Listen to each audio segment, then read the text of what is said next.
할렐루야. 오늘 3일밤 예배인데요. 오늘은 야고보서 강의 10번째 시간 우리 같이 갖기 원합니다. 야고보서 5장 1절에서 6절 말씀, 우리 6절 9절인데요.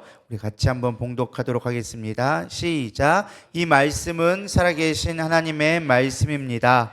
들으라 부한 자들아, 너희에게 이 말 고생으로 말미암아 울고 통곡하라.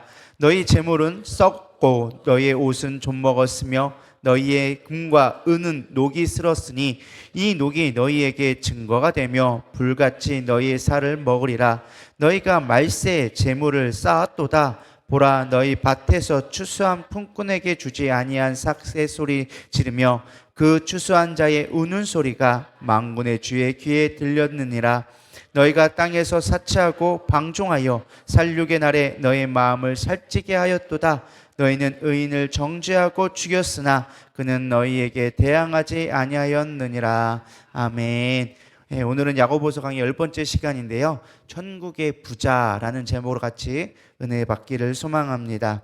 오늘의 본문이 쓰여진 배경을 먼저 좀 살펴보면요, 당시 로마의 지배를 받고 있었기 때문에 가이사, 당시의 로마 황제를 주로 고백해야 경제활동에 참여할 수 있었습니다. 주라고 고백하는 것은 단순한 우리가 주님 이런 정도의 가벼운 느낌이 아니라 로마 황제를 신으로 여기면서 참된 하나님, 참된 주인, 참된 신은 가이사밖에 없다라는 것을 고백해야지만 식민지에서 살아갈 수 있는 그런 삶을 살아갔습니다. 근데 당시에 크리스천들은 예수님이 주다, 그리스도는 주신이라 라는 고백을 통해서 사실은 로마로부터 핍박을 받았습니다. 왜냐하면 가이사가 주가 되어져야 되는데 예수가 주라고 하니까 당시의 로마 입장에서는 반역자가 되어지고, 그로 인하여져서 실제적으로 경제적 뿐만 아니라 수없이 많은 핍박의 근거가 되어졌기 때문에 많은 어려움을 당할 수밖에 없었고 경제적, 사회적으로 소외를 당할 수밖에 없었습니다.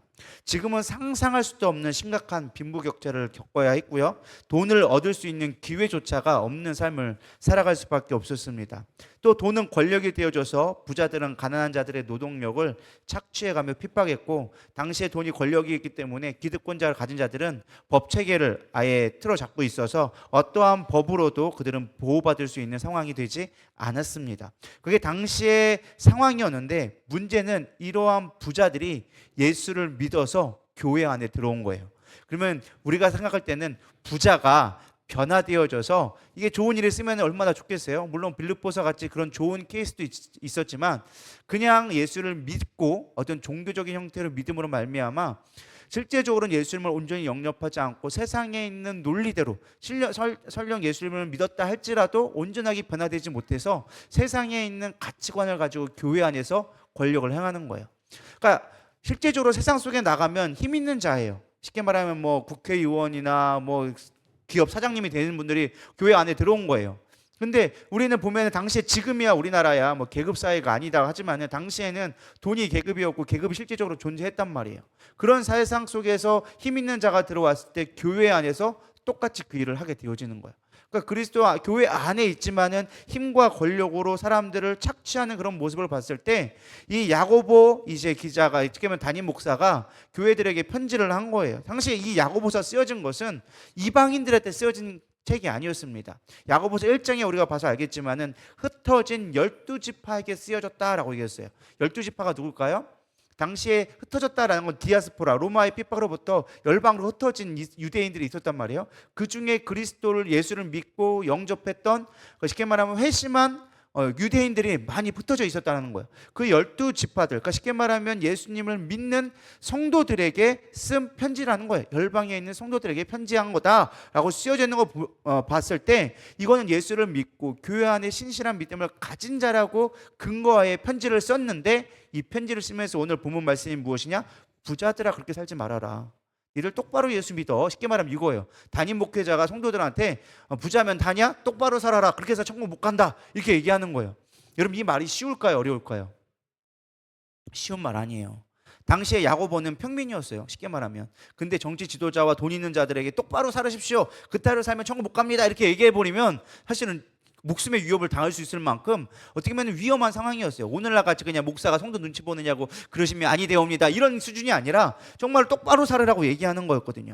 그럼에도 불구하고 오늘 얘기한 게 뭐라고 얘기하느냐, 1절에 들으라 부한자들아 너희에게 임할 고생으로 말미암아 울고 통곡하리라. 성도님도 그렇게 살면은 지옥 가요. 통곡할 일이 있을 거예요. 똑바로 사세요. 교회 안에서 그따위로 행동하지 마세요, 이 말로 하고 있다라는 것이죠. 근데 우리는 중요한 건 이 본문 말씀, 야고보의 말씀을 들을 때 이게 우리에게 주시는 말씀으로 들려야 되는데 우리는 이 말씀을 우리에게 주신 말씀으로 안 들어요. 일단 첫 번째 이유가 무엇이냐, 나는 부자라고 생각하지 않거든요. 일단은 나는 부자가 아닌데, 그러니까 부한 자들아 했으니까 나랑은 상관없겠지 하고서 우리는 일단은 깔고 들어가. 그러니까 사실 별로 다가오지 않는 거예요. 근데 여러분 그거 아십니까? 한국에 살아가는 자체가 세계 10% 안에 드는 부자라는 사실을. 여러분들은 부자가 아니라고 얘기하지만 한국에 살아가는다는 자체만으로도 우리는 이미 전 세계에서 10% 안에 드는 부자 안에 들어가는 경제적 수준을 갖고 살아가는 거예요. 왜? GDP가 그렇거든요. 국가의 기본적인 경쟁력을 막하는 그냥 기본 평균 수준이 세계 10% 이상이 되어지는 엄청난 부유를 누리고 있어요. 그렇게 본다면 하나님의 관점에서 볼 때는 우리는 부자일까요, 안 부자일까요? 부자예요. 그러니까 니들 똑바로 살아라 라고 얘기하고 있는 거예요. 그러니까 이거는 나랑 상관없는 얘기가 아니라 나랑 상관 있는 얘기다라는 것을 우리가 어느 정도는 깔고 가야 한다라는 것입니다. 문제는 이게 우리가 야고보 기자를 말하는 어리석은 부자가 될 수 있음에도 불구하고 그걸 잘 모른다라는 거예요. 첫 번째, 어리석은 부자의 특징들에 대해서 이야기해 주고 있는데요. 1절에 보면은 부한 자들아 너에게 임할 고생으로 말미암아 울고 통곡하리라. 여기서 부한 자들은 쉽게 말하면 부자, 근데 너희들이 통곡할 날이 올 거야, 이건 쉽게 말하면 너희들 심판받는 날이 올 거야 라고 얘기하는 거예요. 근데 성경에서 부자라고 다 심판을 받을까요?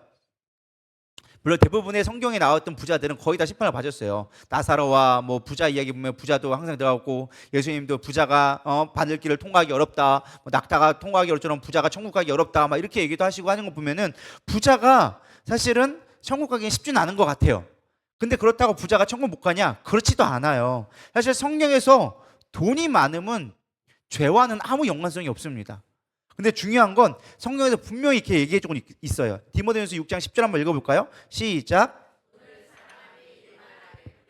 아니 이것을 탐내는 자들은 미혹을 받아 믿음에서 떠나 많은 근심으로써 자기를 찔렀도다. 성경에서 돈이 많은 거는 죄가 아닌데 돈을 사랑하는 건 죄라고 얘기해주고 있어요. 그러니까 여기서 사랑한다라는 말을 우리가 조금 잘 이해해야 되는데, 사랑한다라는 것은 섬긴다라는 거예요. 돈을 섬기는 자는 그 욕심으로 말미암아 미혹당해서 반드시 뭐를 잃는다? 믿음을 잃게 될 수밖에 없다라고 얘기해주고 있어요. 아, 나는 안 그런데요, 부자인데도 나는 똑바로 믿음 가질 수 있는데요. 그렇지가 않다라는 거예요. 왜? 우리는 창조되어질 때부터 하나를 섬기게 되어져 있어. 하나님을 섬기든지 세상을 섬기든지. 근데 우리가 물질을 이미 사랑한다라는 자체가, 돈을 사랑한다는 자체가 이미 돈을 섬기고 있다라는 증거이기 때문에 우리가 돈도 섬기고 하나님도 섬길 수 있는 그런 우리의 모습이 안 된다라고 분명히 영적으로 얘기해주고 있다라는 것입니다. 그래서 야고보서는 등장하는 부자들은 단지 돈이 많은 자를 얘기하는 것이 아니라 돈을 사랑한 자들을 이야기해 주는 거예요. 그럼 어떻게 돈을 사랑하는가? 돈을 섬기는 자의 모습, 그것이 나의 모습이 아닌가? 여러분들 한번 점검해 보면서 오늘 말씀을 들으면 좋겠습니다. 첫 번째, 돈을 사랑한 자의 특징은요, 돈을 쌓아둡니다. 돈을 쌓아둔다고 있어요. 2절에 보면 한번 2절과 3절 읽어볼까요? 시작. 너희 재물은 썩었고 너희의 옷은 좀먹었으며 너희는 금과 은은 녹이 슬었으니 이 녹이 너희에게 증거가 되며 불같이 너희의 살을 먹으리라. 너희가 말세에 재물을 쌓았도다. 뭐 했다고요? 쌓았다. 쌓아놓은 게 문제가 아니라 쌓아놓음으로 말미암아 나오는 현상들이 나오는 거예요. 재물은 썩었고 옷은 좀 먹고 금과 은은 녹슬었다. 이 땅에 쌓아두는 자체가 죄가 되어진다라고 이야기해주고 있다라는 것이죠. 특별히 비유적으로 보면 여러분, 금과 흙은 왜 우리가 귀히 여기죠? 변하지 않아요. 썩지 않아요. 녹슬지 않아요. 쇠는 녹슬고 다 녹슬는데 금과 은은 녹슬지 않아요. 그래서 우리는 금과 은을 변하지 않는다고 해서 영원한 사랑이라고 해가지고 반지나 목걸이나 뭐 아무튼 모든 영광이 좋은 것들은 다 금은 무치를 쓰죠. 근데 이 금이 녹이 쓸 정도면 얼마나 이것을 많이 쌓아놓고 쓰지 않고 사용하고 있느냐라는 것을 비유적으로 표현해 주는 것이죠. 이 녹이 쓴다라는 말을 원어로 보면 이오스라는 말을 썼는데요, 여기서 파생되어진 단어 중에 하나가 포이즌이라는 말이 여기서 나왔어요. 포이즌이 뭐예요? 독. 그러니까 녹이 쓸었다는 거는 독이 되었다라는 거예요. 실제로 이게 독약을 만들 때 녹 쓴 것들을, 그런 부패된 것들을 많이 쓰잖아요. 그래서 우리가 물질을 가지고 쌓아두면 그것이 무엇이 된다? 독이 되어진다라는 거예요. 누가복음 12장에 보면 어리석은 부자가 이야기가 나옵니다. 밭에 소출이 풍성하여졌습니다. 근데 쌓아둘 곳이 없어서 곡간을 더 만들자 하고 곡간을 더 만들었어요. 근데 하나님이 그것을 쌓아놓기만 하고 하나님의 뜻대로 사용하지 않으니까 그날 밤에 이 부자를 데려갔어요. 그러면서 비유해 주신 게, 야, 그러면은 그 쌓아놓은 거 누구 것이 되겠냐? 라고 하면서, 야, 어리석게 쌓아놓지 말아라. 쌓아놓는 게 장땡이 아니다. 라고 하면서 이야기하죠. 근데 우리도 모르는 사이에 우리는 쌓아두는 것을 원칙으로 살아갑니다. 성경은 이 땅에 쌓아두지 말고 어디에 쌓아두라 얘기하냐면 하늘에 쌓아두라고 얘기해요. 마태복음 6장 20절 한번 볼까요? 시작. 오직 너희를 위하여 보물을 하늘에 쌓아두라. 거기는 좀이나 동록이 해하지 못하며 도둑이 구멍을 뚫지도 못하고 도둑질도 못하느니라. 여러분, 하늘에 쌓는다는 게 뭘까요? 어떻게 하면 하늘에 쌓을 수 있을까요? 요즘이야 뭐 이게 온라인으로 돼 있으니까 뭐 은행에 딱 굳이 가지 않아도 여기다 다 쌓아놓을 수 있겠지만, 우리가 어떻게 영원한 하나님의 나라에 보물을 쌓아둘 수 있을까요? 그 방법이 뭘까요? 하나님 송출합니다 하면서 막 이렇게 하고, 아니면은 교회에다 막 헌금 많이 하면 하늘에 쌓아놓는 걸까요? 많은 사람이 착각하는 게 교회에 헌금 많이 하면 천국에서 보물이 많이 쌓일 거라 생각해요. 물론 그것도 어느 정도 맞는 부분이겠지만 단순하게 헌금 많이 했다는 걸 의미하는 게 아니에요. 사실 하늘에 쌓아뒀다라는 의미, 원래 성경적인 의미는 이웃에게 나눔을 통하여서 쌓을 수 있다라고 얘기합니다. 마태복음 25장 40절을 볼까요? 임금이 대답하여 이르시되 내가 진실로 너에게 이르노니 너희가 여기 내 형제 중에 지극히 작은 자 하나에게 한 것이 곧 내게 한 것이니라. 가난한 자에게, 어려운 자에게 물질을 사용했을 때 하나님은 그걸 뭐 한다? 하나님한테 주었다라고 얘기하는 거예요. 하나님 앞에 적금을 했다라는 거예요. 그래서 나눔과 섬김이 무엇이다? 하늘에 쌓는 보물이 될 수 있다라는 거예요. 이것이 정말 하나님의 영적인 비밀입니다. 잠언 11장 24절 25절에 보면 흩어 구자여도 더욱 부하게 되는 일이 있나니, 그러니까 구제에도 뭐가 되어진다? 부하게 되어진다. 근데 우리는 부하게 되어지니까 내가 많이 뿌렸으니까 많이 거둘 거야, 세상적인 가치관으로 이해하는데 그게 아니라 우리가 많이 구제하면 어디서 부하게 되는 거예요? 하늘에서 부하게 되어지는 거예요. 과도히 아껴도 가난하게 될 뿐이니, 과도히 아낀다는 건 뭐예요? 내가 쌓아놨다라는 거예요. 이 땅에 쌓아놓고 아껴봐야 천국에서 뭐 한다? 가난하게 될 뿐이니 구제를 좋아하는 자는 풍족하여질 것이요 남을 윤택하게 하는 자도 자기도 윤택하여지느니라. 여기에 영적인 원리가 숨겨져 있는 거예요. 이 땅에서 우리가 나누고 섬기는 것을 통하여서 뭐하게 되어진다? 하늘에서 부하고 풍성하게 되어진다라는 것입니다. 우리는 이것을 많은 사람들이 성경 읽기를 그냥 육체적으로만 해석하는 거야. 그러니까 내가 사람들한테 투자하면 그걸 내가 얻게 되어진다. 이거를 나눔이나 섬김이 아니라 투자 개념으로 이해하니까 우리가 온전한 신앙생활하기가 어렵게 되어지는 거예요. 탈무드에 따르면 이렇게 나와져 있습니다. 재물은 모아두면 오물이 되고 나누면 비료가 되어진다. 이해가 되시죠? 이게 모아두면 뭐예요? 하수구 오물이 되어지는 거예요. 근데 나누면 그것이 썩어져서 뭐 하는 거예요? 비료가 되어지는 거예요. 양분이 되어지는 거, 자라게 하게 만든다라는 거예요. 또 농촌에서 이런 말이 있습니다. 고인 물은 먹지 말고 흐르는 물을 먹어라. 이게 무엇이냐? 쉽게 말하면 물질의 흐름과 같은 거예요. 물질은 흘려야 돼요. 흘려보내고 순환이 돼야 되는 거예요. 여러분, 경제가 왜 어려운 줄 아세요? 쌓아놓으니까 어려운 거예요. 우리나라 경제가 어려워지는 이유 중에 하나가 뭔지 아세요? 좀만 어렵다고 하면 사재기 싸고 뭔가 쌓아놓으니까 순환이 안 돼. 사람들이 좀만 어렵다고 하면 돈을 안 쓰기 시작해. 그러니까 돈이 안 쓰니까 흐름이 안 되니까 뭐 하는 거예요? 없는 거예요. 없으니까 사람들이 더 안 써. 그럼 물가는 더 올라. 그럼 더 살기가 힘들어지는 거예요. 그러니까 잘 살 때는 뭐 하는 거예요? 많이 쓰게 하는 거예요. 그래서 정부에서 했던 방책 중에 하나가 뭐예요? 야, 돈 줄 테니까 제발 써라. 우리가 막 옛날에 뭐 코로나 오고 했을 때 뭐 했어요? 정부 지원금 해가지고 돈 줄 테니까 제발 좀 써. 그래야 경제가 돌아가. 막혀 있으니까 더 힘들어지는 거야. 써라 하고 있는 거예요. 물론 우리가 막 쓰고 사치하면 안 되겠죠. 근데 돈은 흘러야 되는 거예요. 그래서 내 안에 고여 있으면 뭐가 된다? 썩게 되어진다. 그래서 흘려보내는 게 성경적인 원리라는 거예요. 교회도 마찬가지입니다. 교회 재정이 너무 많아지면 교회는 부패하게 되어져 있어요. 우리 교회는 쌓을 시간이 별로 없긴 하는데 쌓을 시간이 없어. 들어오다가 숫자가 나가면 들어왔나 싶으면 벌써 나가 있어. 너 나갈 게 이렇게 많은지 모르겠는데 어쨌든 중요한 건 쌓아두면 안 된다. 우리가 교회들이 요즘에 공격받는 1순위가 뭔 줄 아세요? 다 돈 문제예요. 교회들이 공격받는 1순위가 다 돈 문제예요. 그 유명하신 목사님도 지금 아들한테 뭐 교회 개척한다고 40억 준다고 해가지고 잘리고 뭐 한다고 잘리고 뭐 돈 뭐 했다고 뭐 잘리고, 유명한 목사님들이 대부분들이 지금 다 돈 때문에 다 잘리고 있어요. 왜? 내가 쌓아두려고 하니까. 여러분, 쌓아두는 게 아니에요. 내가 필요한 만큼의 돈은 필요하지만, 그러나 그 내가 정말로 어렵지 않을 정도라면 흘려보낼 수 있는 게 지혜다라는 것입니다. 그럼 예수를 믿는다고 말하면서도 우리는 왜 쌓아두려고 하느냐? 전도서 5장 10절은 얘기합니다. 은을 사랑하는 자는 은으로 만족하지 못하고 풍요를 사랑하는 자는 소산으로 만족하지 아니하나니 이것도 헛되도다. 잠언에서 전도서에서 얘기하는 게, 야, 사람이 은과 돈으로는 만족하지 못해. 아무리 그걸로 채우려고 해도 만족될 수가 없어. 그러니까 우리가 만족할 수 없는데 그거를 계속 채우려고 하는 거예요. 또 누가복음 12장 15절에 보면 그들에게 이르시되 삼가 모든 탐심을 물리치라 사람의 생명이 그의 소유에 넉넉한 데 있지 아니함이라 하시고, 우리가 많이 쌓아놓는다고 해서 우리의 생명이 거기에 있지 않다는 거예요. 여러분, 많이 쌓아놔서 우리가 생명을 연장할 수 있다면 많이 쌓아놔야겠죠. 그럴 것 같으면 빌 게이츠가 왜 죽었게요? 안 그래요? 전 세계 부자의 탑10에 들어가는 빌 게이츠는 왜 죽었게요? 정주영 회장은 왜 죽었는데요?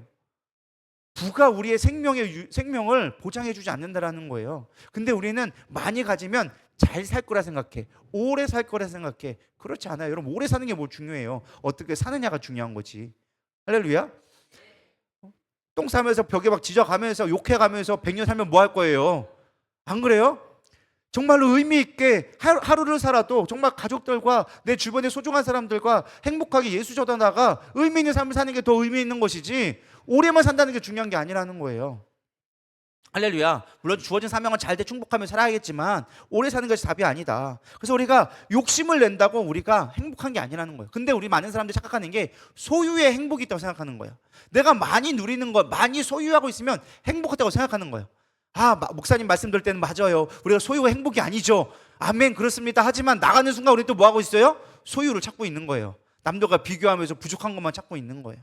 그게 우리를 행복을 만들어주지 않는다. 우리는 다른 것에 마음이 있어야 된다. 그래서 뭐라고 나와 있어요? 전도서에 다고다고 하지 말아라. 다고다고 한다고 행복하지 않는다. 오히려 그걸 가지고 누리고 나눠주고 사람을 살리고 함께 행복할 수 있는 지혜를 배워야 한다라는 것입니다.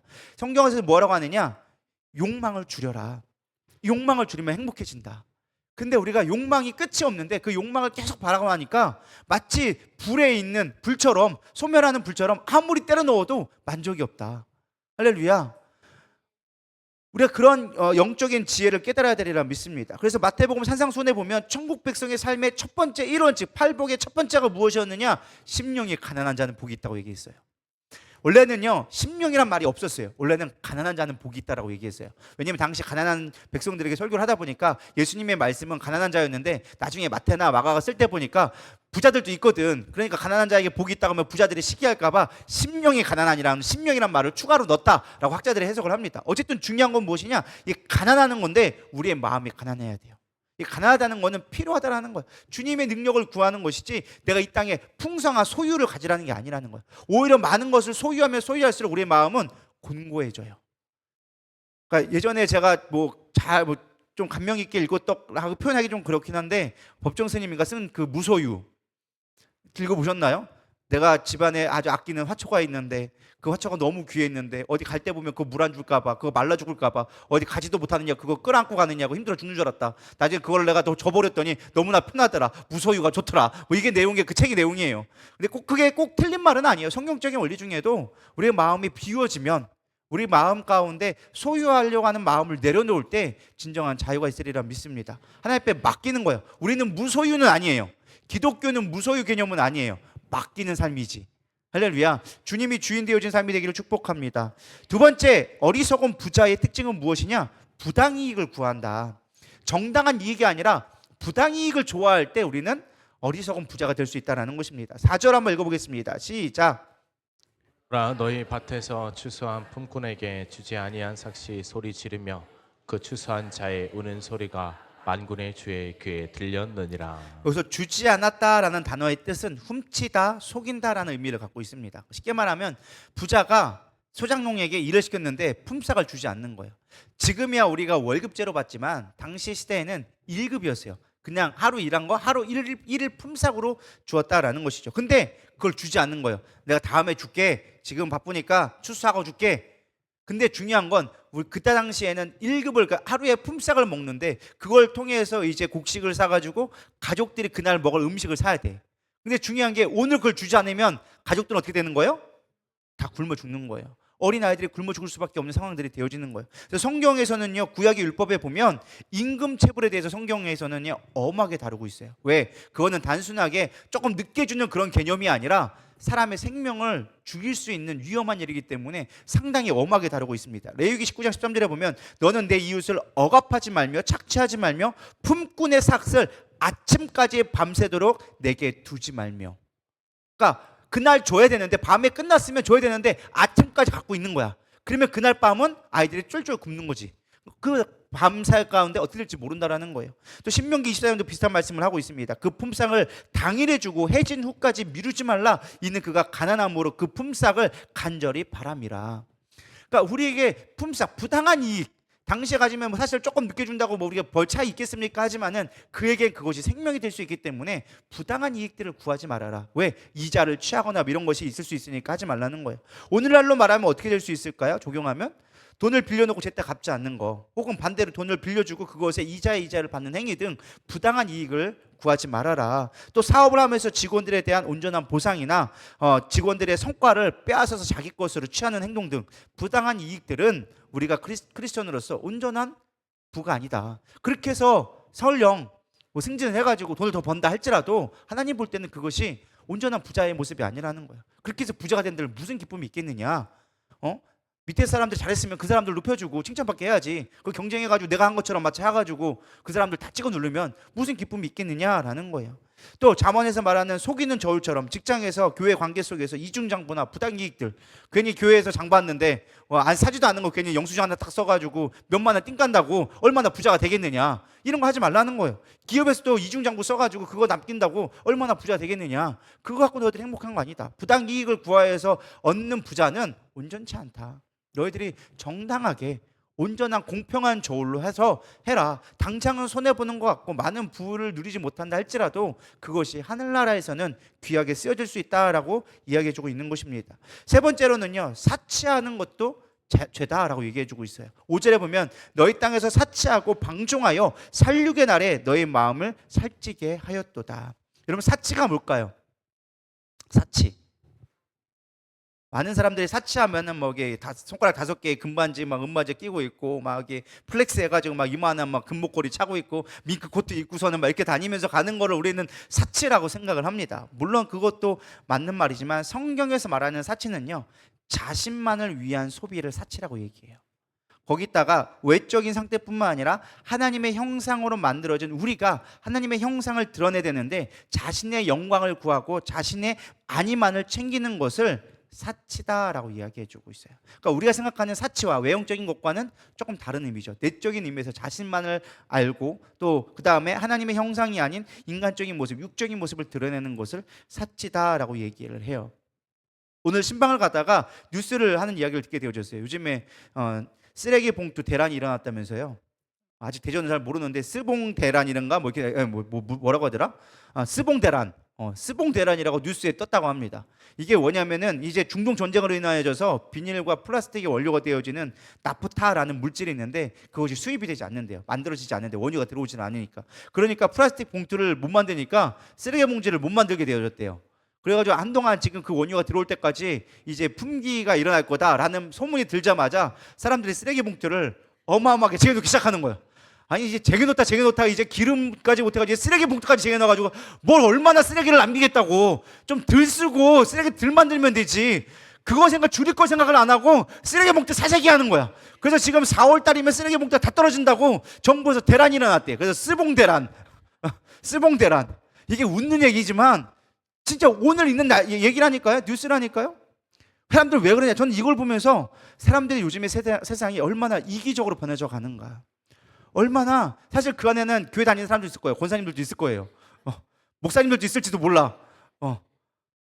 우리도 항상 당장 마음에 드는 게 우리도 쓰레기 봉투 사야 되나? 그 생각이 드는 거예요. 우리도 쓰레기 봉투 버려야 되니까. 안 그래요? 우리 집도 쓰레기 봉투 다 떨어졌는데 지금 미리 사놔야 되려나? 쓰레기 봉투 가격이 올라가 봐야 얼마나 올라가겠어요? 뭐 한 장당 뭐 몇만 원씩 올라가겠어요? 기껏 올라가면 몇백 원 올라가겠지. 쓰레기 한 장에 몇백 원 올라가는 것 때문에 이렇게 목숨을 거는 이유가 뭐냐는 거예요.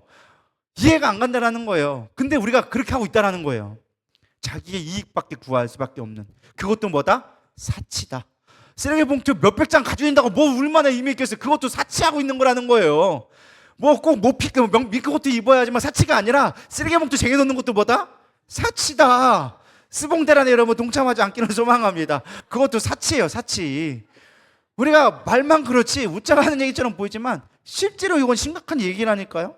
우리가 얼마나 이기적인 세상을 살아가고 있는지. 중동에 전쟁이 나왔다가 하니까 유가 상승할 거 생각하니까 주유소에서 단합해가지고 2,000원씩 다 올려버리고, 여러분 그 국민의 그 피해가 다 어디로 가냐는 거예요. 그럼 자기는 피해 안 입냐고. 그거 자기 조금 더 벌겠다고 올리면 사람들 옆에 다 같이 올리면 어떻게 되어지는 거예요? 물가 올라가면은, 기름값 올라가면은 물가 다 올라가고, 물가 다 올라가면 결국 자기들 피해 보는 거 아니겠냐라는 거예요. 이 생각은 못 하고 지금 내가 당장 돈 벌 것만 생각하고 있는 거예요. 그것이 사치라는 거예요. 우리가 그런 것들을 잘 분별할 수 있기를 소망합니다. 설교를 찾다 보니까 이런 비유가 있더라고요. 돼지를 살찌우는 것은 도축하기 위함이다. 이해가 되시나요? 하나님이 이 땅에 살찌우게 만드는 것은, 그들의 욕심 가운데 내버려 두는 것은 마지막 심판하기 위함이다. 여기 나와 있잖아요. 살육하기 위함이다라고 나와져 있잖아요. 성경 말씀에. 저는 이 말씀을 보면 딱 보여졌어요. 하나님이 부자를 가만히 내버려 두고 우리 그들 부러워할 필요가 하나도 없어. 왜요? 살찌면 잡아먹으려면 빨리 오는 거야. 이해가 되시나요? 저는 이 말씀을 보면서 이게 진짜 맞는 말이다. 우리가 열심히 사치해봐야 정육점에 고기 신세밖에 되지 않는다. 그러니까 우리는 사치하지 말고 날씬하게 최대한 다이어트 해가지고, 요즘에 가장 큰 이슈가 뭐예요? 다이어트. 살찌는 것보다 다이어트가 더 힘들어. 그래서 여러분 다이어트 하시는 삶이 되기를 소망합니다. 여기서 여러분들 조금 힘들어하실 것 같아서 한번 재밌는 길이 있어서 한번 읽어봤어요. 크리스천은 돼지고기를 좋아해야 될까요? 소고기를 좋아해야 될까요? 정답 어떻게 하셨대요? 왜냐하면 돼지는 살아생전 욕심만 부리다가 죽어서 고기를 주는데, 소는 살아생전 열심히 일하다가 죽어서도 모든 걸 준다고. 크리스천은 소고기를 좋아해야 된대요. 열심히 이 땅에서도 열심히 살고 죽어서도 열심히 좋은 거 해줘야 되는데, 이게 세상 사람들은 열심히 지 좋은 것만 하다가 죽어서 천국 가려고 하는 건 돼지 같은 삶이 되면 안 된다고, 소고기 같은 삶이 돼야 된다. 소 같은 삶이 되어져라 라고 농담 삼아 얘기하는데, 어느 정도 있는 의미가 있는 말인 것 같아요. 우리가 이 땅에서 정말 열심히 살고 최선을 다해 살되 정직하고 부당한 이익 취하지 않고 사치하지 않고 하나님의 영광 구하며 천국 구하는, 천국의 부자 될 수 있는 저여러분 되기를 소망합니다. 그렇다면 성경에서 말하는 천국의 부자, 진짜 우리가 진정한 부자 되는 법 어떤 것인가 좀 살펴보려고 합니다. 80년대 부흥 강사의 목사님들은요, 예수를 믿고 3년 안에 부자 못 되면 예수 헛믿은 거라고 막 얘기했었어요. 사실 그때는 그게 되게 설득력 있는 말이었거든요. 왜 80년대 90년대만 해도 우리 너도 먹고 나도 먹고 잘 살자 막 이렇게 막 새마을 운동 벌이고 막 잘 사는 게 하여튼 사회적인 아젠다였어요. 가장 중요한 거였어요. 그러니까 그게 먹혔고, 그러다 보니까 기복주의 신앙에 당연하게 우리 익숙했어요. 우리 어떻게든 잘 살아보자.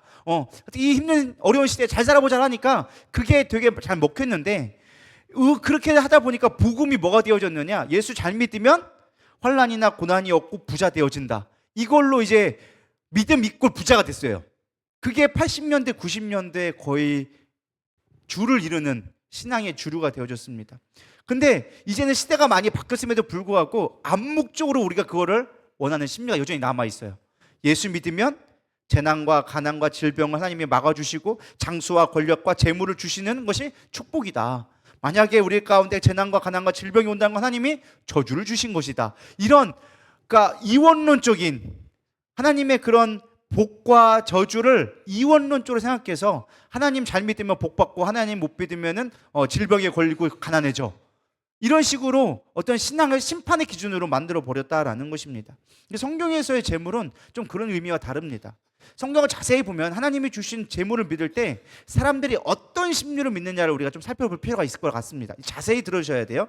내가 하나님 앞에 착하게 살고 교회 생활을 열심히 하고 11조나 봉사를 많이 하면 하나님이 주시는 보상의 개념으로 우리는 재물을 얻을 때가 있어요. 그러니까 하나님이 내게 복 주셨다는 건 뭐예요? 열심히 섬겨서 예수님을 잘 믿었으니까 복을 준다라고 얘기하는 거예요. 실제로 많은 설교자들이 이렇게 얘기합니다. 잠언 22장 4절을 근거로 얘기해요. 겸손과 여호와를 경외함의 보상은 재물과 영광과 생명이니라. 아, 성경에도 나와 있잖아요. 하나님 잘 섬기면 뭐 하게 된다고요? 재물과 장수를 준다며요. 그게 맞잖아요. 성경에 그렇게 기록되어져 있잖아요. 라고 얘기를 해요. 이게 언뜻 보면 맞는 말 같아요. 그죠? 제가 틀린 말 했나요? 성경 없는 말 했나요? 아니에요. 여호와를 경외함의 보상은 재물과 영광과 생명이라고 얘기했단 말이에요. 그러니까 맞는 말이잖아요 라고 얘기하는데, 반대로 조금만 생각해 볼게요. 그러면 열심히 했는데 부자 못 된 자는 어떤 걸까요? 여러분 열심히 안 섬기셨나요? 나는 대충 섬겨가지고 아직까지 복 못 받은 것 같아요? 그렇게 생각하면 돈이 많아야 되잖아요. 우리가 내가 20년 동안 예수님을 위해 헌금 드린 것만 해도 얼마인데, 내가 교회 봉사한 시간이 얼마인데, 내가 노력한 수고와 기도가 얼마인데 아직까지 부자가 안 됐어. 그럼 뭐예요? 덜 섬겼다는 거예요?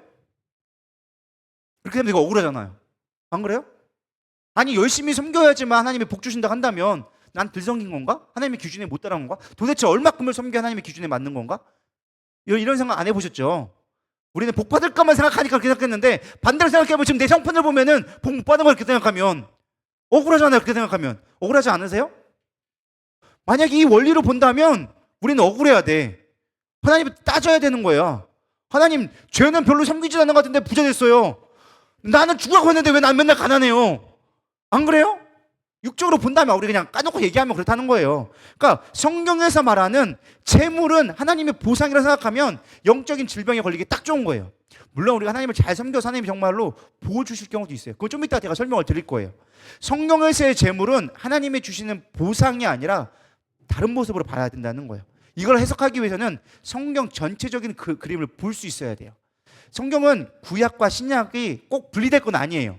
근데 구약을 통하여져서 신약을 완성하기 위해서 구약의 개념을 가지고 확장시켜 나가는 완성의 개념이 만들어주는 것이 많이 있어요. 예를 들어 볼게요. 구약에서 제사는요, 하나님 앞에 나아가는 중요한 방법이었어요. 처음에 창세기 출애굽기 보면 하나님이 가장 먼저 준 게 제사법을 주고, 그 다음에 제사를 드리게 하면 내가 너희와 함께 하려고 한다, 내가 거룩하게 너희도 거룩하라 하면서 제사법을 주셨어요. 근데 신약에 들어오면 어떻게 되어지죠? 제사 드려요, 안 드려요? 안 드려요. 왜요? 하나님이 구약에 드리라고 했는데. 양을 바쳐야죠. 소를 바치고 비둘기 바치고 해야 될 거 아니에요. 근데 우리 지금 안 바치고 있단 말이에요. 왜요? 예수님이 죽으심으로 말미암아 완성된 제사를 드렸으니까. 히브리서에 나왔잖아요. 너희들은 계속 반복되는 예배를 드릴 수밖에 없었는데, 제사를 드릴 수밖에 없었는데, 예수님이 죽으심으로 말미암아 이제 완성되어졌다. 이제 더 이상 너희들은 구약의 제사를 드릴 필요가 없어. 그래서 우리는 뭐만 드리면 되는 거예요? 예배를 드리는 거예요. 예배는 하나님 앞에 우리가 죄의 사함을 받는 거룩함이 아니라, 우리가 이미 죄 사함을 받았음으로 말미암아 하나님을 높이는, 하나님과 임재를 경험하는, 하나님을 찬양하는 시간이 예배가 되어지는 거예요. 그러니까 제사가 죄를 해하기 위함이라면, 예배는 죄 사함 받음으로 말미암아 드려지는 완성되어짐으로 바뀌어진 거예요. 이해되시죠? 그러니까 우리는 제사가 드리는 것이 아니라 예배를 드리는 신약 시대를 살고 있다는 거예요. 왜? 구약에서의 제사는 이미 완성되어졌으니까. 뭐를 통해서? 예수님으로. 이해가 되시죠? 또 하나 예를 들어볼까요? 성전. 구약에서 가장 중요한 게 뭐예요? 성전이에요. 이스라엘 백성에게 하나님이 가장 먼저 출애굽해서 주어진 게 뭐냐? 성막을 지어줬어요. 왜? 내가 너희 가운데 거하려고, 임마누엘 되려고 너희 가운데 거하려고 성막을 지어라. 가나안 정착 이후에는 뭐가 됐어요? 성막이 성전이 되어졌어요. 그래서 성전이 되어진 다음에 포로 기후에 성전이 무너지니까 다시금 성전을 재건축하면서 하나님의 임재를 다시금 갖고 왔고, 실제로 솔로몬이 성전을 건축했을 때 하나님 그곳에 임재하게 됐단 말이에요. 수르바벨 성전을 재건할 때도 하나님이 임재했어요. 그러니까 성전은 중요한 거예요, 안 중요한 거예요? 중요해요. 근데 중요한 건 신약에 오니까 예수님이 뭐라고 했어요? 너희들이 성전을 허물라, 내가 사흘 만에 일으키리라. 그걸 뭐예요? 성경에서 뭐라고 얘기해 주고 있어요? 예수의 몸 된 걸 얘기해 준 거예요. 그러니까 성전이 뭐가 되어진 거예요? 건물이 아니라 예수님이 되어진 거예요. 그리고 예수님이 죽으신 이후에는 뭐가 됐어요? 성령님을 보내주셔서 우리가 거룩한 성전이 되었다는 거예요. 성령이 너희 안에 거하신 걸 알지 못하느냐? 너희가 거룩한 성전됨을 알아라라는 거예요. 우리의 모임이 성전이 되어진 거예요. 그러니까 건물의 외형적인 성전이 아니라 뭐가 된 거예요? 우리의 거룩한 심령이 성전이 되어졌다는 거예요. 이해가 되시죠? 그러니까 구약에서의 성전은 우리 더 이상 우리는 갈 필요 없어. 지금 성전 있어요, 없어요? 없어요. 예루살렘 가도 성전 없어요. 우리 예루살렘 가면 이제 황금돔이라고 그 열심히 사진 찍어오죠. 황금돔 찍어봐야 이슬람 사원 열심히 찍어오는 거예요. 성전이랑은 아무 상관이 없어요. 성전이 지금 무너져가지고 성벽밖에 없어요. 성벽, 외벽밖에 없어. 그래서 지금도 유대인들이 성벽 붙잡고 얘기하는 거 통곡의 벽이라고 웃는 이유가 우리 성전이 무너졌어요. 성전이 회복돼야 되는데 언제 짓나 이렇게 하고 있는 거예요. 이해가 되시죠? 그러니까 구약의 개념의 성전이 아니라 지금 우리는 뭐예요? 신약의 성전을 지어야 되는 거예요. 거룩한 성전이 되어줘야 되는 거예요. 뭐로 말미암아? 예수님으로 말미암아. 이해가 되시죠? 성경은 이렇게 구약의 개념과 신약의 개념으로 완성되어지는 개념이 많이 있다는 거예요. 근데 중요한 게 재물도 마찬가지라는 거예요. 성경에서의 재물은요, 여기 아까 나왔던 그 잠언의 전도서의 말씀은 아직 예수님이 오기 전에 하나님을 믿음으로 말미암은 예수님을 예표하는 상징으로서 부와 영광과 생명이 있다라고, 장수가 있다라고 얘기하는 거예요. 왜? 예수님이 영광이고 예수님이 생명이시고 예수님이 뭐예요? 부유한 자이기 때문에. 이해가 되시나요? 그러니까 성전의 개념이 증가되고 제사의 개념이 완성되어진 것처럼 부의 개념을, 그러니까 예수님을 설명하기 위해서 야 예수님이 이런 분이야 라고 설명하기 어려우니까 구약의 개념에서 완성되어질 예수님의 모습을 가장 설명해 주는 게 부와 영광과 생명이라는 거예요. 별 이해를 못하신 눈치네. 이해가 되시나요? 이 개념을 이해해야 돼요. 근데 우리는 앞에 있는 예를 들어서 성전과 제사에 대한 건 이해가 됐어. 거기까지 내가 이해해요. 근데 중요한 건 재물이 이해가 안 돼. 재물이 여전히 육신의 재물이 되어줘야 돼. 여전히 영광을 누려야 되고 여전히 내가 장수를 해야 돼. 건강과 부와 재물은 여전히 나에게 있어야 돼. 완성되어진 신약의 개념이 아니라 구약만 붙잡고 있다는 거예요. 우리가 그렇게 신앙생활 할 때가 너무 많다는 거예요. 왜? 성경을 잘 모르니까. 성경 그걸 얘기한 게 아니에요. 영광과 부와 재물은, 생명은 뭐예요? 예수님을 예표하는 거예요. 제가 그냥만 하는 게 아니라 고린도후서 8장 9절 봐볼까요? 우리 주 예수 그리스도의 은혜로 너희가 알거니와 누가 부요하신 이가 이로써 너희를 위하여 가난하게 되심은 그가 가난함으로 말미암아 뭐 하려고? 너희를 부요하게 하려 하심이라. 하나님을 잘 믿으면 너희가 재물을 얻게 되는 거예요. 부요함을 얻게 되어지는 거예요. 이 부요함을 설명을 하다 보니까 재물을 얻게 되어진다라고 얘기해 주는 거예요. 이해가 되시죠? 야고보서 2장 5절 내 사랑하는 형제들아 들을지어다 하나님이 세상에서 가난한 자를 택하사 믿음에 뭐 하려고? 부요하게 하시고 또 자기를 사랑하는 자들에게 약속하신 나라를 상속으로 받게 하지 아니하셨느니라. 우리 가운데 진정한 부를 설명하기 위해서 부함을 설명한 건데 우리는 그 재물만 가지고 세상 것으로 여전히 해석하고 있다는 거예요. 성경에서의 재물은 하나님의 부요하심이에요. 그래서 신약을 잘 보잖아요. 성경의 신약에 보면요, 예수 믿어가지고 부자 되었거나 형통했다는 말이, 장수했다는 말이 안 나와 있어요. 신약에 잘 보세요. 예수 믿었더니 부자 됐다는 얘기가 어디 나와 있나? 우리 성경은 반대로 얘기하고 있어요. 자신의 것을 팔아가지고 가난한 자에게 주어라. 그 있는지를 족한 줄로 여겨라. 이게 신약의 개념이에요. 왜요? 세상에 있는 것이 가치가 아니니까. 완성되어질 예수님이 오심으로 말미암아 우리 안에 진정한 부와 생명이 그분한테 있기 때문에 그분을 소유하는 자체가 부유함이기 때문에 세상 것들은 갖고 나눠줘라는 거예요. 그래서 삭개오가 보니까 뭐가 돼요? 삭개오가 예수님을 영접하니까 토색한 것이 있으면 4배나 갚겠고 내가 가난한 자에게 내 재산의 반을 팔아서 갚아주겠습니다. 왜? 그걸 왜 해놨을까요? 원래는 그게 율법에 있는 내용이에요. 율법에 있는 내용인데 뭐예요? 하나님을 믿으면 온전한 부요함이 있다는 거예요. 세상에 가치 있는 것이 아니라 하나님의 부요함을 알게 되었다는 것을 설명해주고 있다는 것입니다. 예수님 안에 있을 때 진정한 부요함이 있다는 거예요. 우리가 예배나 성전이나 이해하면서 정작 구약에 있는 재물관을 신약으로 옮겨가지 못했기 때문에 세상에 매어져 있는 거예요. 여러분 예수님으로 말미암아 진정한 부유함을 누릴 수 있기를 축복합니다. 그게 천국의 부자예요. 천국의 부자. 이 땅에서는 조금 가난할 수 있어. 이쪽에 조금 부족할 수 있어. 그럼에도 불구하고 우리는 영원한 부유함을 누려야 된다는 거예요. 그렇다면 하나님이 어떤 사람에게는 왜 부를 주시는가? 이 부유함을, 재물을 어떻게 우리의 신앙 가운데 이해되는가? 성경은 이렇게 해주고 있어요. 은사다. 부유함도 뭐다? 재물을 얻는 것도 은사다. 신약에서의 재물을 이해할 때 꼭 필요한 것 정신 중에 하나가 청직이에요. 신약은, 구약엔 청직이라는 말이 잘 안 나와요. 근데 신약에 가면 청직이라는 개념이 갑자기 등장해요. 이게 무엇이냐? 하나님의 나라를 위하여서 맡겨준 게 나와요. 한 부자가 있었는데, 임금이 있었는데 저 먼 나라로 갔는데 그의 종에게 맡겼더니 그 종에게 뭐 했더라 하면서 막 이야기가 나온단 말이에요. 쉽게 한마디로 바꾼다면 하나님이 주시는 선물, 그것이 은사로 부가 있다라는 거예요. 어떤 사람에게는 믿음의 은사, 어떤 사람에는 영적인 신령한 은사, 어떤 사람에는 부요한 은사를 주었다. 그러니까 어떤 사람에게는 줄지 안 줄지는 누가 선택하는 거예요? 하나님이 선택하는 거예요. 그 예언을 잘 준 게 무엇이냐? 마태복음 20장에 나오는 달란트의 비유예요. 많은 사람들이 달란트를 은사라고 비유하는데 실제로 달란트는 돈이에요. 우리 성지순례 가봤잖아요. 금 한 달란트 얼마라고요? 49억. 한 달란트가 49억. 우리는 5달란트, 2달란트, 뭐 한 달란트 받았다니까 한 달란트 받은 거 찌질이 밖에 못 받았네. 아니요, 한 달란트면 49억 받은 거예요. 여러분 49억 주면서 사업하라고 하면 할 수 있을까요? 못 할 수 있을까요? 할 수 있어요? 사업해본 사람이 나지. 사실 저 같은 사람 돈 주면 어떻게 써야 될지도 몰라. 아마 충분했을 거예요. 적금 들어놓던지 그럴 것 같은데, 어쨌든 중요한 건 이게 뭐다? 돈이다. 예수님은 그냥 비유한 건 아니에요. 실제로 돈이라고 비유해 주신 거예요. 하나님이 어떤 사람에게는 많이 줄 수 있고 어떤 사람에게는 적게 줄 수 있어. 물론 그 적음도 적은 게 아니야. 그 사람이 비교했을 때 적은 거지, 하나님 볼 때는 이미 넉넉하게 주셨다라는 거예요. 달란트의 비유가 그거라는 거예요. 이미 넉넉하게 주었어. 근데 중요한 건 얼마큼 많이 받았는가 보다 더 중요한 건 어떻게 사용했는가가 중요하다. 5달란트 반짜리 4달란트 남겨서 10달란트를 남겼고 2달란트 반짜리 5달란트를 남겼으니 충성되게 일을 감당했다. 많이 남겼다가 아니라 네가 남겼으니까 충성되었다라고 얘기했어요. 근데 1달란트 받은 자에게는 야, 너 차라리 그거 갖고 은행에 맡겨가지고 이자라도 받았으면 네가 잘했다고 할 건데 그걸 감춰놓고 아무것도 안 해? 너 왜 아무것도 사용하지 않았어? 차라리 사업하다가 망했으면 내가 너라고 뭐라도 하겠지. 넌 아무것도 안 했어. 돈을 사용하지 않았어. 쌓아만 놨어. 너는 게으른 종이야. 성경의 원리는 예수님이 비유한 건 그거예요. 우리에게 어떤 사람에게는 많이 줄 수 있어. 어떤 사람에게는 적게 줄 수 있어. 근데 그것도 하나님이 넉넉하게 주신 거니까 그거를 잘 써라.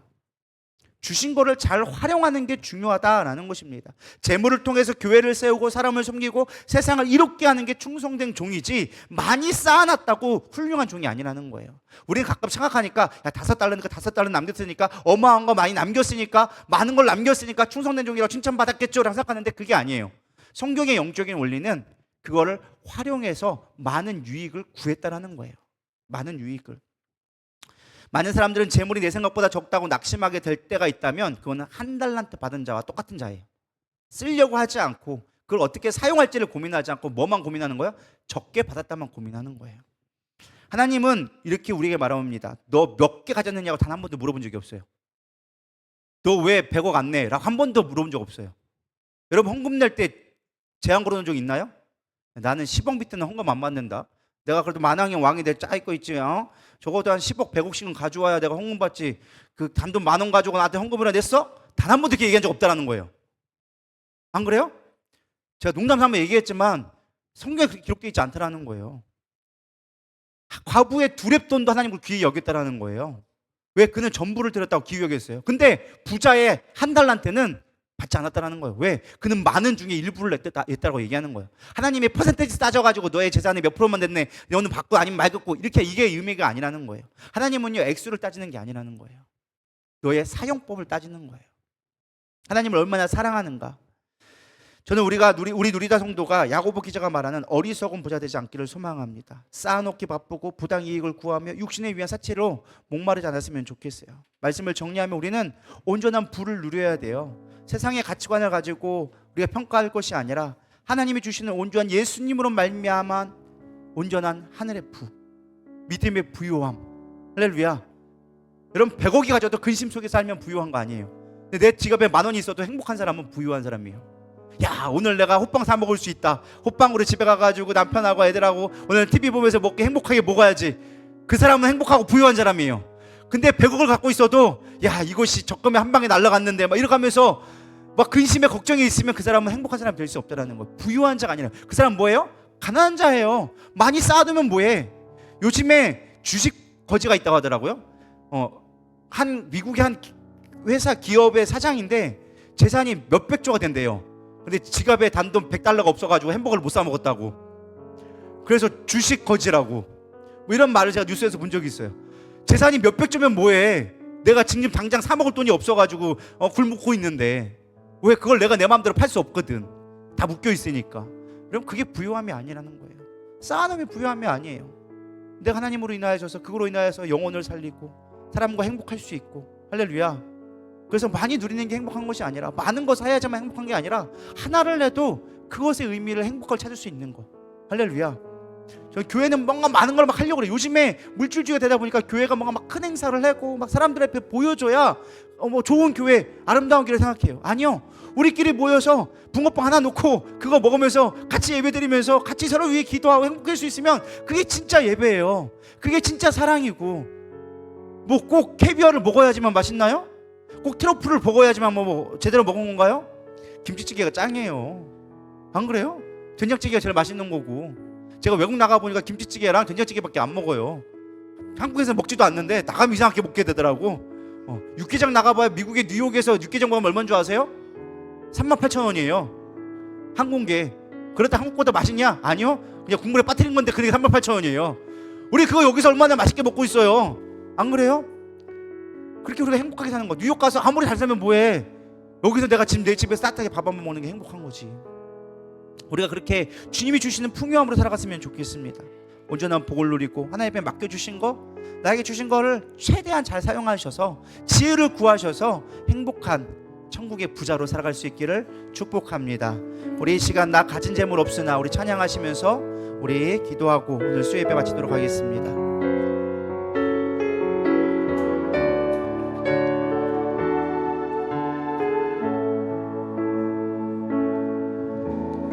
나 가진 재물 없으나 나 남이 가진 지식 없으나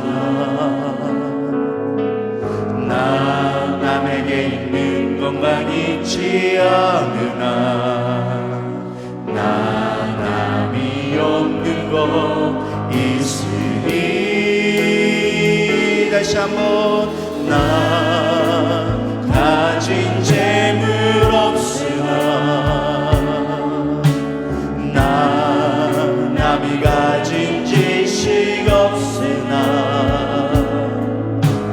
나 남에게 있는 건강 있지 않으나 나 남이 없는 것 있으니.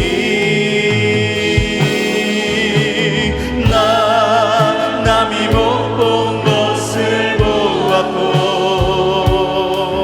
나 남이 듣지 못한 음성 들었고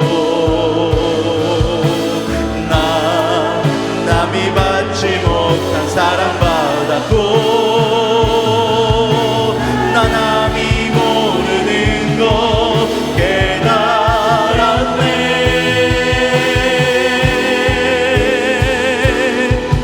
공평하신 하나님이 나 남이 가진 건 나 없지만 공평하신 하나님이 나 남이 없는 것 갖게 하셨네. 공평하신 하나님이 나 남이 가진 건 나 없지만 공평하신 하나님이 나 남이 없는 것 갖게. 마지막 고백합시다. 공평하신 하나님이 나 남이 가진 건 나 없지만 공평하신 하나님이 나 남이 없는 것 갖게 하셨네.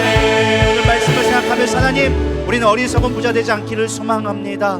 나도 모르게 소유를 하며 나도 모르게 사치하며 나도 모르게 부당한 이익을 구하진 않았습니까? 그 모든 건 내려놓고 하나님이 주신 재물을 청지기로서 온전히 감당하며 하나님이 주신 것들을 하나님의 아버지 은사로서 잘 활용하며 하나님의 영광 되어지는 하나님의 그 재물에 하나님의 부유함을 누릴 수 있는 진정한 천국의 부자로 살아갈 수 있도록 인도해달라고 우리 이 시간 주여 한번 부르며 잠시 기도하며 나가도록 하겠습니다. 기도하시겠습니다.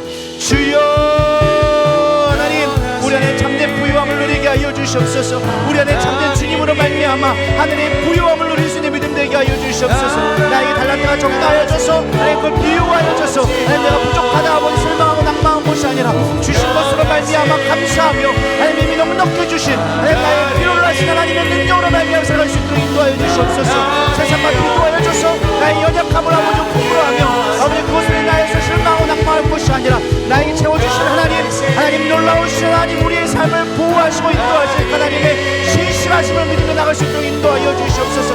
지금껏 붙들어 주셨고 지금껏 아버지 인도하신 하나님을 찬양합니다. 하나님께까지 우리 대표를 인도해 주신 하나님을 그 영광 돌리기 원합니다. 하나님 영광 받아 주시옵시고 우리 안에 참된 기쁨 우리 안에 참된 만족을 누리며 살아갈 수 있는 우리 누리들에게 할 수 있도록 인도하여 주시옵소서. 위대세야 맘맘만들스러베 바라바바바바바바바 참된 만족을 누리게 하여 주시옵소서. 참된 만족을 누리게 하여 주시옵소서. 주님의 나의 만족 되어줌을 주님의 나의 능력 되어줌을 주님의 나의 소망 되어줌을 고백할 수 있는 참된 믿음의 삶이 될 수 있도록 주님 축복하여 주시옵소서. 위대세라 바바바바바 얀들스러베 칸들스러베 거란들스러 위대세라 칸들스러베 거라바바바바바바바 얀들스러베 바바바바바바 칸들스러베 위대세라 칸들스러베 칸들스러베. 하나님 예수로 말미암아 우리가 부유함을 누리게 하여 주시옵소서.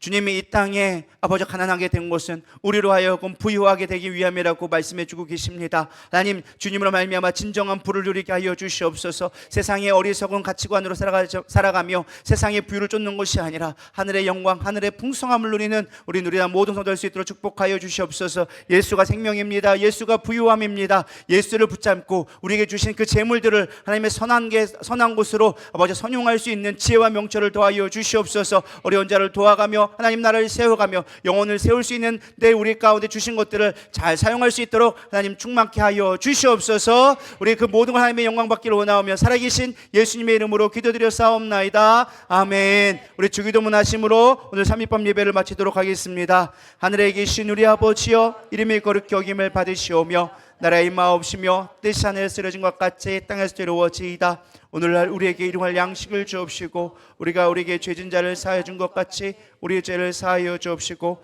우리를 시험에 들게 하지 마옵시며 다만 악에서 구하옵소서. 나라와 권세와 영광이 아버지께 영원히 싸움나이다. 아멘.